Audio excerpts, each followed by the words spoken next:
Hey everyone, I'm Connor and welcome to my channel The Closet. If it's your first time here on my channel, I like to talk about all things luxury, so if that's something you're into, I'd love it if you could hit the subscribe button and the bell button so you're notified when I bring out new videos. And if you're returning, welcome back to my channel. Today's video, I'm going to be talking about the 5 luxury brands that I will not be buying from, well, the YouTube curse is, if you say you're not going to do something, you end up fucking doing it. But for the foreseeable future, I'm not going to be buying from these 5 brands because, well, we're just going to find out. Let's get right into it. So I believe this video originally was a tag, and I'm not 100% sure who created it, but Dale was like, "Oh no, you gotta film a video." She has been like hounding me to film a video. For somebody that doesn't watch any of my videos, she's very interested in me making videos. But anyways, she said do this one and I was like whatever, so here I am.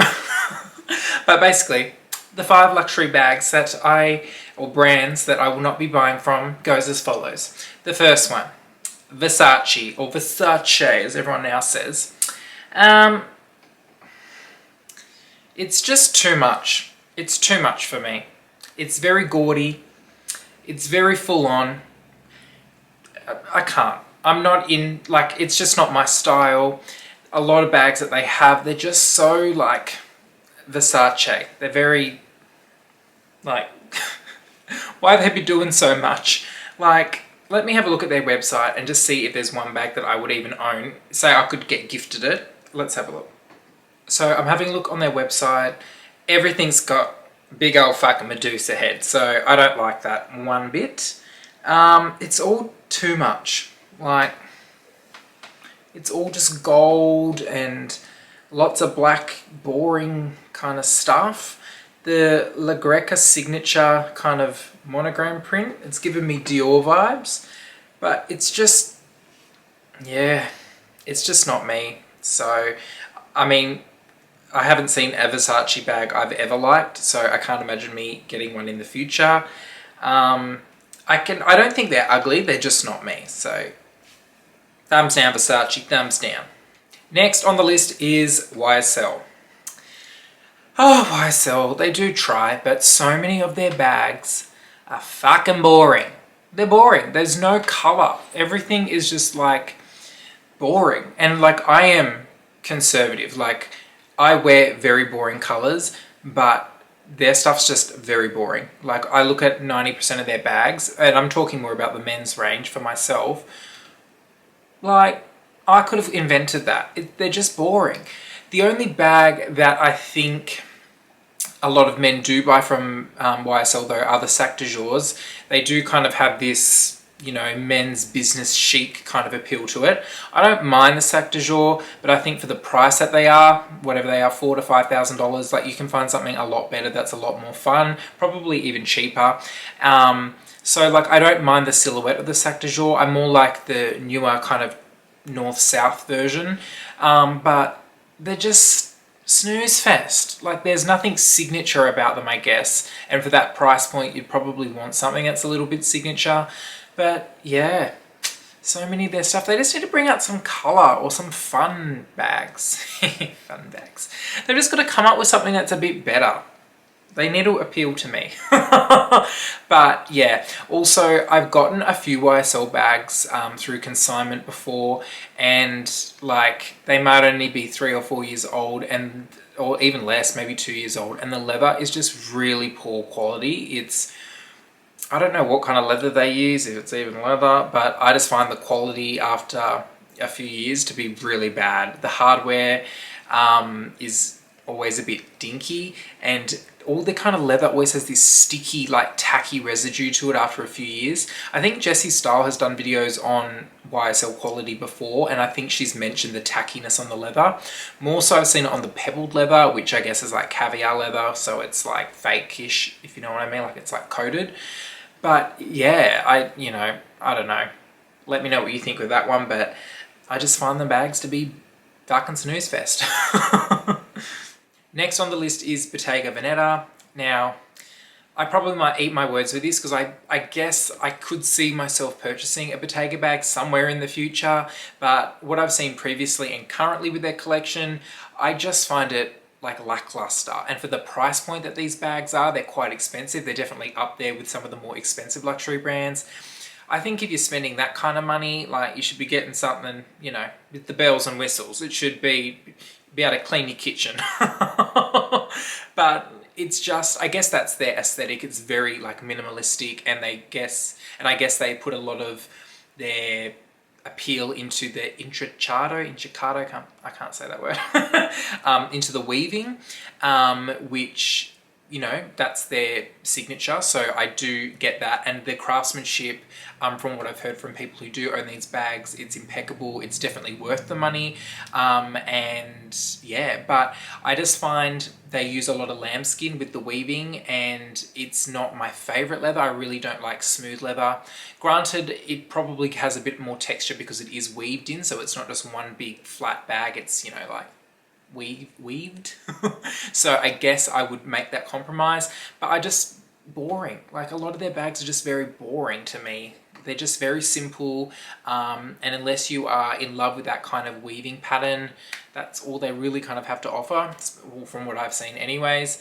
And I feel like, you know, more so I guess with the men's range, it's just like lackluster again, same as YSL. It's very lackluster. I will say though, to kind of give them some points, is that they do experiment a lot with color. Like, they do bring out lots of great seasonal colors every, you know, season, and they do have a really beautiful blue, and that they, you know, do the bags, and I don't know the exact name. And I also do love like their signature parakeet green. I think that's a really lovely green if you're into that sort of thing. But apart from that, I can't see myself getting anything. So do better, Bottega, do better. Next on the list is Givenchy. You do try, but it's a swing and a miss from you. Boring bags, and I couldn't really tell you one Givenchy bag out there other than the Antigona, which, remember when that was like in its heyday? I think it was like 2018. It was like everybody wanted an Antigona, and now it's just kind of like fallen off the wagon.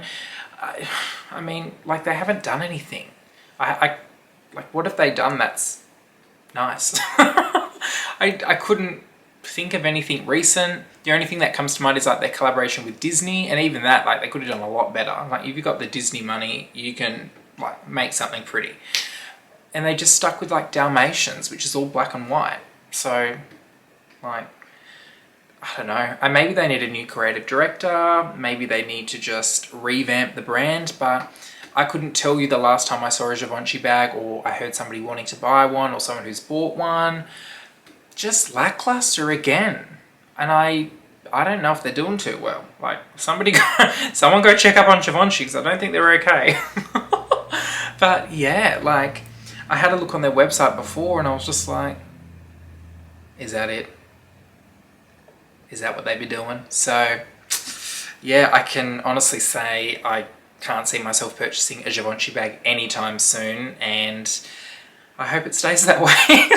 And the last luxury brand on the list is Celine. Now, Celine, you are, in my mind, a step up from Givenchy, but you're under Bottega. And I'm not interested, because all of your bags, more so in the men's range, because that's where I would look, also very, very boring. Like, you came out with this new range with the nylon, which, like, nylon, really? Are we doing that? And then you just put Celine in big old letters on the front of it. Like, that is not special. That has been done before by everyone.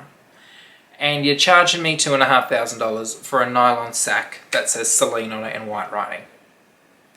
Where is the creativity? Where is the inspiration? Because I'm not seeing it, and I'm not impressed.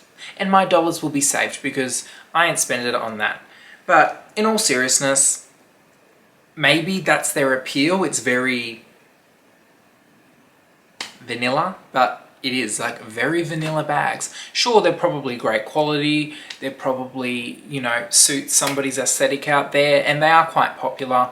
I didn't mind the Phantom bag. Like, I would never own that bag, but like, just looking at it, I didn't mind it. But again, just boring. It's just a trapezoid with handles, basically. And yeah, like, I had a quick look-ski on the Celine website, and I'll show you what I found. So one of their many messenger bags is a medium messenger bag with Celine written all over it. This is literally the description in black jacquard. Now, this is what it looks like. It is just that, basically. And they have the gall to charge 1,950 Australian dollars, so $2,000 for something you could get at ASOS. Like, why? I don't know who said that was okay to do, but just all of their stuff is just very meh. And I'm not ripping, like, I don't want this just to be a big bashing thing of these brands, but like, they're meh. And that bag, how much is that? Again, $2,000 for a meh bag. I don't know, maybe I'm being a bit too harsh, but I would just never buy from any of these brands because they are meh. I rest my case. Thanks so much for watching the 5 luxury fashion brands that I will not be purchasing in the near future. If you have any that you would like to add, or if you think I've missed something or think I should give something a second look, please let me know in the comments down below. I'd also love it if you could give this video the thumbs up and consider subscribing to my channel if you have not already. Thanks so much for watching, and I will see you all very shortly in my next video.